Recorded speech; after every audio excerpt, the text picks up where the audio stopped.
Hello, friends. This is Dave Hurwitz, executive editor at ClassicsToday.com, here with that miracle of miracles, a really fine new Wagner opera recording. It's this sucker, The Flying Dutchman, with Lisa Davidsen and Gerald Finley and other people, conducted by Edward Gardner with the orchestra and chorus of the Norwegian National Opera.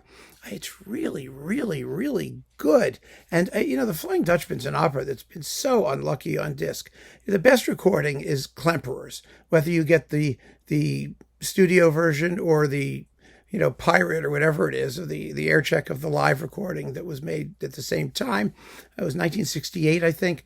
It's absolutely first class. You've got Anya Celia, who's like crazy as Santa, and Theo Adam, a very fine Dutchman. It's just really, really good. After that, everyone picks one for the singers. The Dorati is always a good bet because you've got Leonie Rieseneck, who's as Senta, and George London, who's a little woolly voiced as he always was, as the Dutchman. You're in pretty good shape there.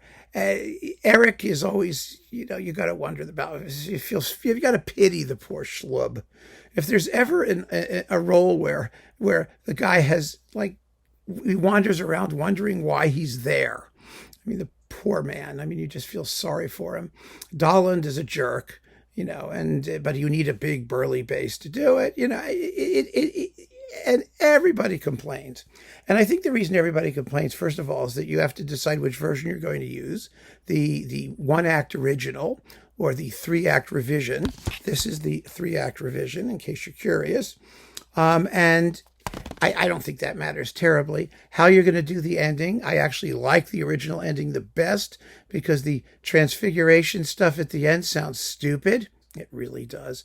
After Senta, dives off the cliff, they should just end it just as quickly as possible. All the rest of the music that Wagner put in there is just, it's trashy. It really is. And that's the issue with this opera. There's a lot that's trashy in it. Tovey said that the best thing about it was the overture. He's got a point. He really does. It needs to be played, I really think, the way Gardner does here. Fast and furious. It's exciting. It's youthful. It's Wagner finding himself, finding his style. And you just got to rip through it so that people don't have time to think. If you moon over it, it's one of the later Wagner things, well, it's a problem. The only person who got away with that was Klemperer, and the reason is because he used the original version of the opera, but he played it like one of the later Wagner operas with some broad tempi, but he had the singers, and it was okay. It all works out. Everything in opera is a contradiction in terms anyway. But this has always been an unlucky opera on disc. I'll tell you how unlucky it is in performance, too. I was at the Met performance, the one that everybody trashed because they did it as the steersman's dream. Remember that? The whole thing was the steersman's dream. So you need to have a good steersman. And I was sitting in the front row of the Grand Tier. I may have told this story before, but I was sitting in the front row of the Grand Tier with my cousin Thelma, who lived in New York, and she's actually my grandmother's first cousin. She's a fabulous person. She's still alive. She's over 100, and she's wonderful and as sharp as a tack. And we were sitting in the front row of the Grand Tier, and she took off her jacket and dislocated her shoulder. She had a trick shoulder. It popped out of its socket, and she said to me, as the overture is going, it's da da da da da da da da da da. Ah! You hear this scream. She said to me, "Get me out of here. I need a wheelchair." I said, "Are you kidding? We have front row Grand Tier seats. They were given to me by my high school music teacher who couldn't make the performance." And she said, "I got to get out of here. I got to get to a hospital. This has happened before. Go get a doctor." So I, get up and elbow my way out, past everybody, excuse me, pardon me, excuse me. I'm stepping on them as we go. And I go up to the top. I talk to the usher. I say to the usher, "I need a doctor immediately." They go get the doctor.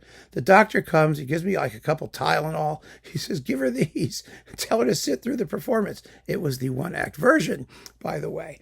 And so I come back with the Tylenol, and I said, he says, "Take these. You'll be fine." She said, "Get me the hell out of here. I need to get to a hospital now."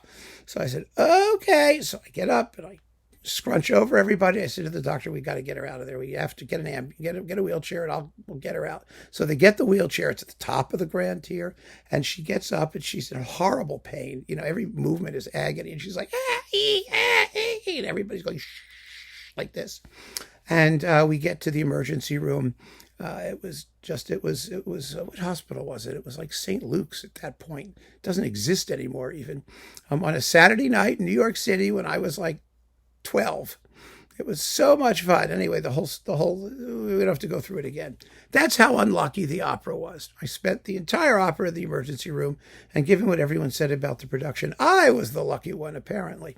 Anyway, you need to have just a rip-roaring smoker of a performance in most circumstances. All the best performances, everybody admits, are pirates usually. They're horrible sounding air checks of live things. And, so for this, comes from 2 concert performances, by the way. To be as good as it is absolutely fantastic. Davidsen is amazing. And everybody agrees. I mean, she is the Wagnerian soprano of the current age, and hopefully they'll find some singers worthy of her, as they do here, by the way. And she'll be able to go on and do the great Wagnerian roles at some point. She's only in her mid-30s, and she is ready to rock. So let's hope that all goes well and that there's still a record industry to capture her work. That would be exciting as well. But no, she sings beautifully. I mean, she doesn't really have to do much until Act 2, when you've got, the spinning chorus and then Senta's ballad, which she sings fantastically. I mean, the ballad, it sounds, the tune is kind of like We Three Kings of Orient are. And a lot of sopranos kind of woof through it. It's a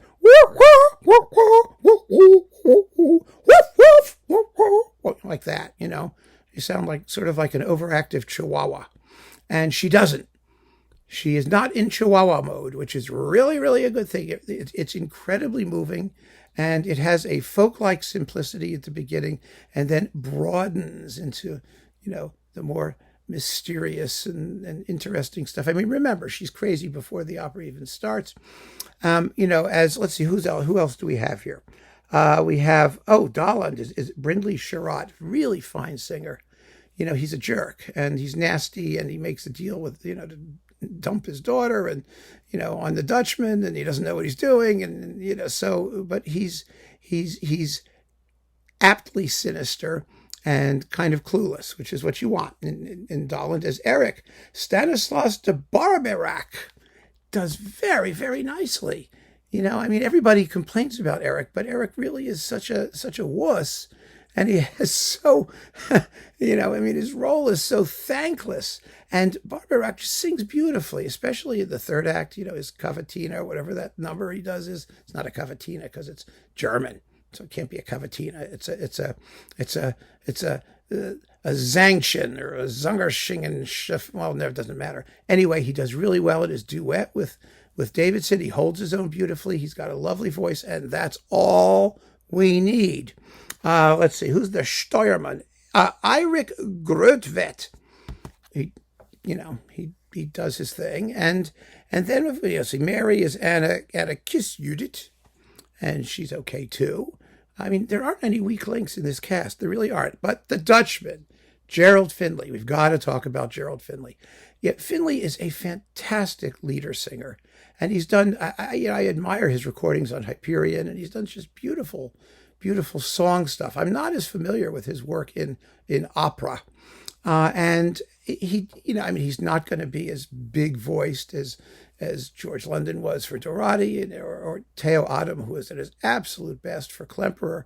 But it's a really thoughtful, intelligent performance of the Dutchman. In his duets with Davidsen, she's like, it's the old story, isn't it? Remember everybody's duets with Birgit Nilsson, or anybody's duets with Joan Sutherland? These huge voice sopranos, and because they're high, I mean, the soprano is the top line, right? They get the tune on top most of the time. They can basically blow away anybody that they're singing with, and Finley holds his own.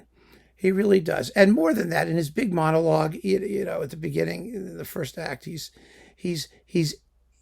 really, really noble and anguished, and you feel sympathy.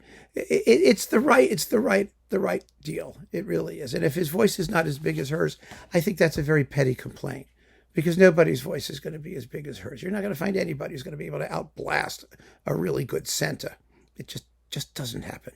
So Gardner, the conductor, well, he does what I think a conductor ought to do. He launches the overture with great passion and excitement, and he really lets the opera build naturally with, the whole third act, which is really short. It's like 25 minutes or so.